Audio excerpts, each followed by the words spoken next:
LkldNow InView with Andrea Oliver is produced in partnership with Florida Southern College and is sponsored by Bella Visage Medical and Aesthetic Rejuvenation.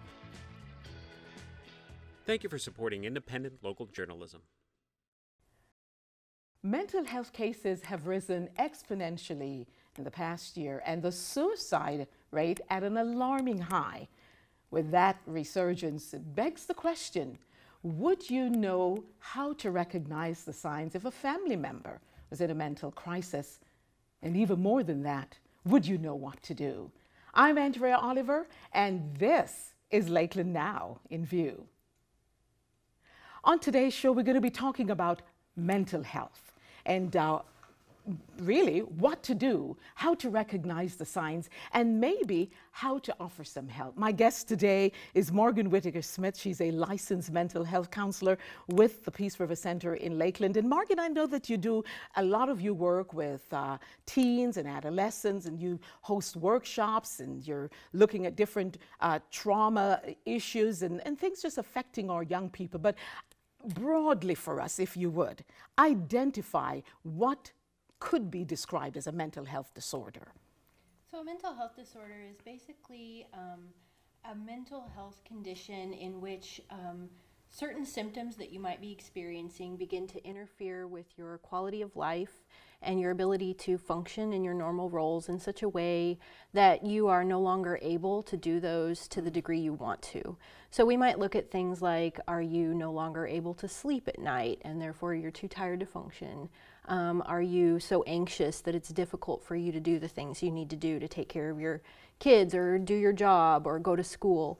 Are you in such a position of being afraid of the world right now with everything that's going on that it makes it difficult for you to be able to interact with others or socialize in ways that are important to you? I read something just recently that says 1 in 5 individuals will in their lifetime deal with a mental health condition.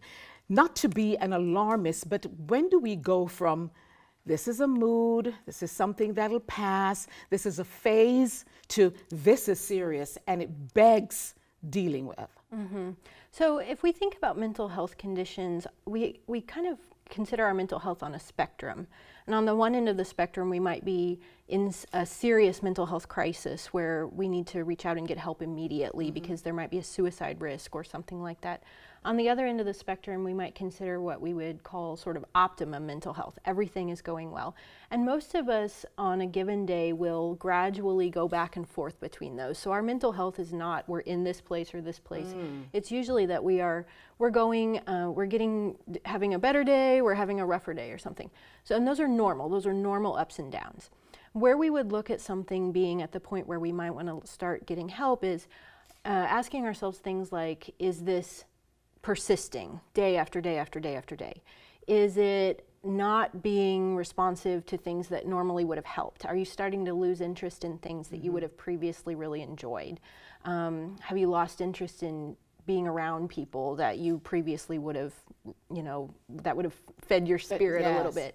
Are you really starting to struggle to take care of the daily things that you need to do? And is that happening more than just, I didn't sleep well last night and so I'm kind of having an off day today, but it's happening over and over again, yes. And so when we see that and people are starting to notice, I'm not really experiencing the quality of life that I want to, that would be where we would encourage people to start considering getting help and reaching out for support. In your care and in the care that you offer, have you found that people are more inclined to self-diagnose these conditions, or is it that a family member comes to you because they're concerned or reach out because they're concerned, my son's not doing well, or my teen's not really handling, which do you find happens most? So, I would say we'd see a mixture of it, but a lot of times the people around us who love us and care about us can start to see some of those signs early on. They see, you just don't seem like yourself lately, or it seems like, you're maybe withdrawing a little bit, or you seem like you're very stressed out recently.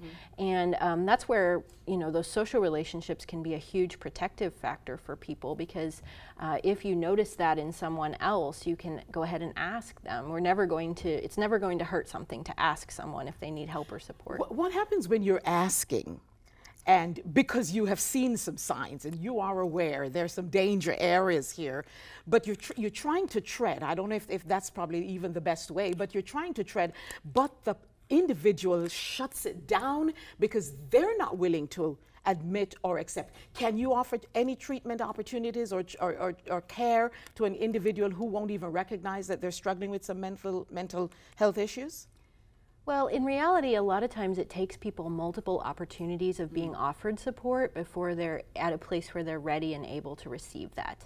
So what I always tell people, and what we practice in the mental health world, is that we open those doors. We open those doors over and over again, and we provide the support for people to know, okay, this is a safe person, and when I'm ready, I can reach out, I can get there. And that if you know that someone is continually noticing that and supporting you, and it's coming not from a place of judgment or, wow, you need to just get it together, but more of a place of like, I care about you and I see where this is affecting you and I love you and I want to help, then that is, as a family member, obviously, if you're offering that, or as a mental health professional, if we're saying we're here for you, we have resources, we want to help you be better, let us know how we can help you, asking that person what kind of support, what would be helpful. What would be helpful, yes. And offering things like, you know, maybe it's not going and getting help, maybe it's let's go have a cup of coffee, or something like that. You're opening the door repeatedly, and usually if the door has been opened repeatedly and someone knows you're coming from a place of care and support, when they're ready, they'll walk through that door and they'll receive it. Morgan Whitaker Smith is our guest today on LkldNow InView, and we're talking about mental health issues, mental health disorder, and maybe ways to start a conversation about offering healing and hope. And the question I have is one that is probably twofold. Is this something that is generally awakened in our psyche or wherever because of what's going on around us, or is it something that's going on in us? In other words, is this generational? Is this something that's biological, or is it socioeconomic, whatever, all of that going on? So yes, it's all of those things. Ooh, it's all of it. Yes, it really is. And it depends on, certain mental health conditions do have more of a biological component to them. Schizophrenia is an example of that, alcohol use disorder, where there's more of a biological component behind it. But it also has to do with your environment when you were a child, the things you grew up with, trauma that you might experience as a child ongoing or throughout your life, or acute traumas, maybe something terrible happened or you were in an accident, and then ongoing stressors like socioeconomic issues and things like that.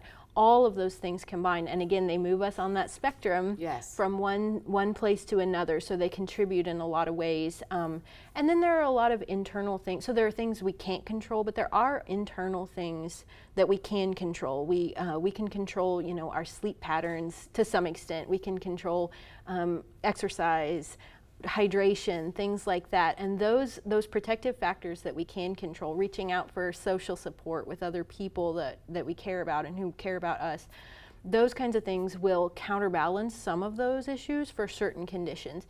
Then there are other, like maybe anxiety, depression, some of those things. And there are other conditions that really do need a medication component to be a part of it in order to really, for that person to experience the best quality of life that they can. We're going to be talking a little bit about treatments as we, and I know that there are some cutting edge treatments that are available in different therapies that are being offered as we handle and deal with mental health issues. But I wanted to ask this because I read something from the CDC, Centers for Disease Control, and it says, in a time of pandemic, whenever there is a pandemic, there's also a rise in mental disorders and mental health issues. It seems to me with that known fact that we probably would be better able to address some of the issues that are being presented. But again, we seem alarmed. We seem to not be sure about what to do. How do we bridge that gap between what we know to be factual and what we can do by way of offering help? So with the pandemic, when you think about what happened pretty much overnight with the pandemic, it increased our stressors and it decreased many of our things that we can do to cope with stressors. So we suddenly ended up with isolation, and which was necessary. We needed to do that. We had a loss of some of those social relationships in certain ways. We had increase of, you know, every time you read the news, it was really difficult and challenging, so people were kind of surrounded by it.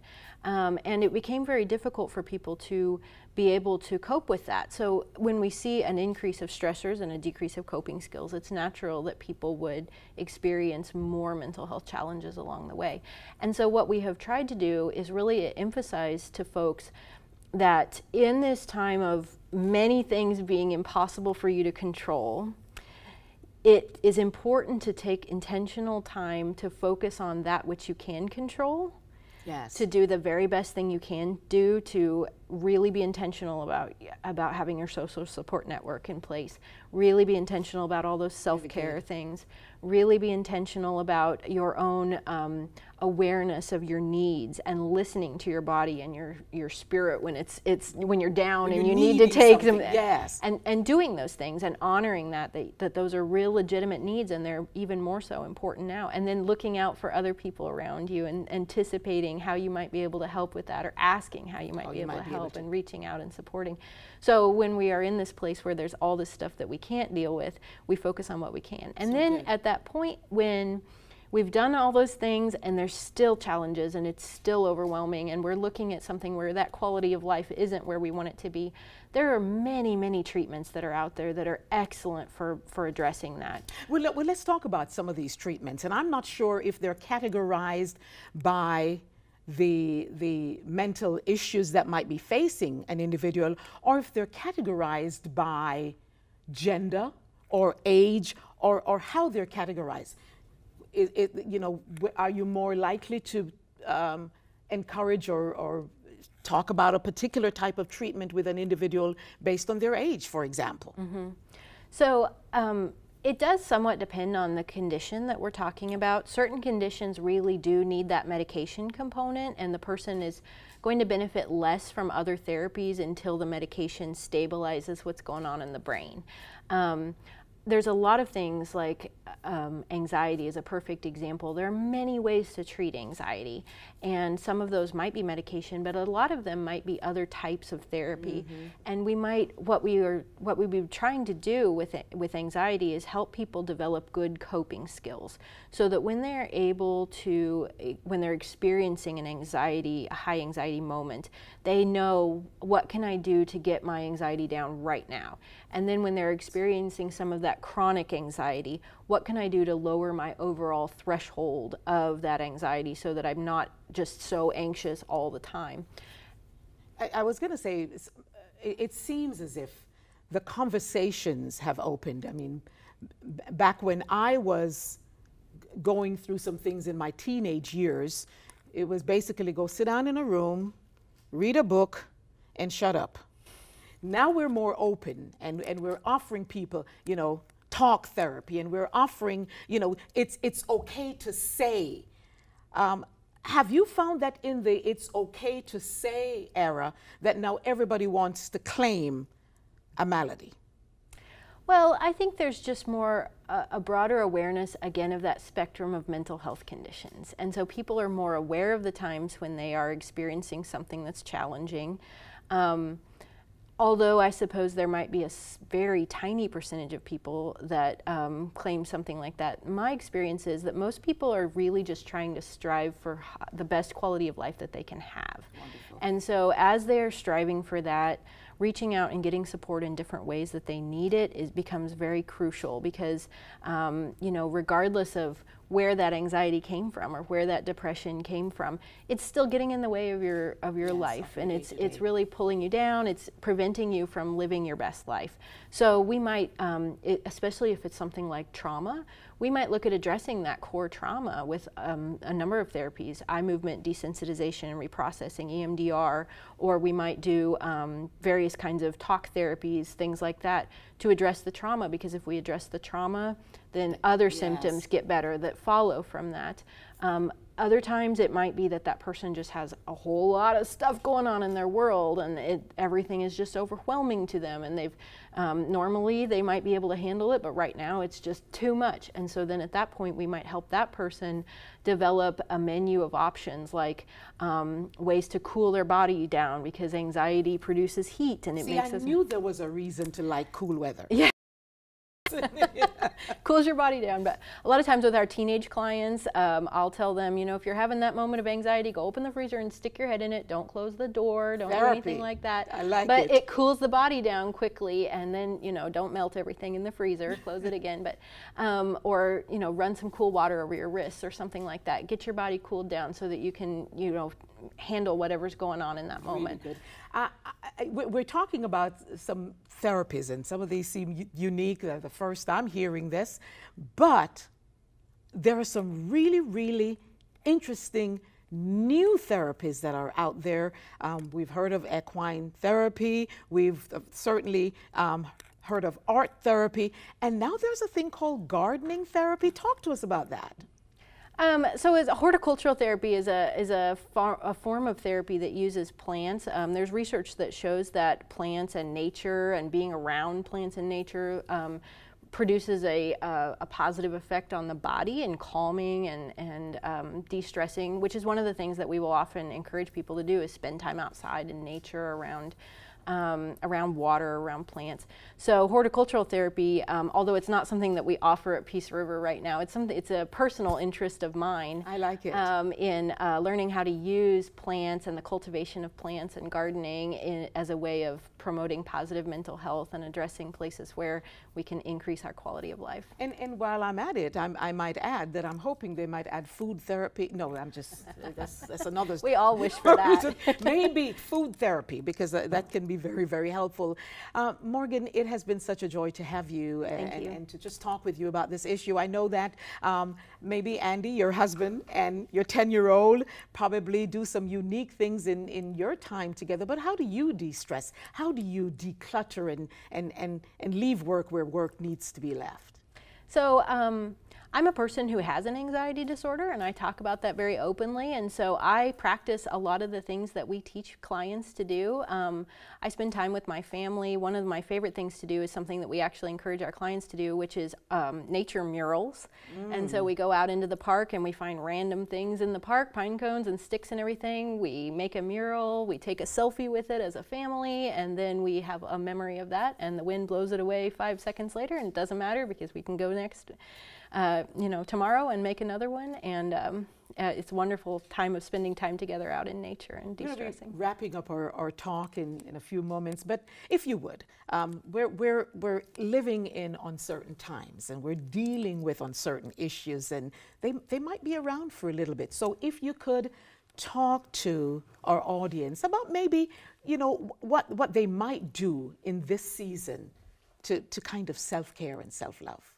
So I would say take a few minutes. The most important thing that you can do is to take a few minutes and think about those things that are the most supportive for you, because they're going to be different for every person.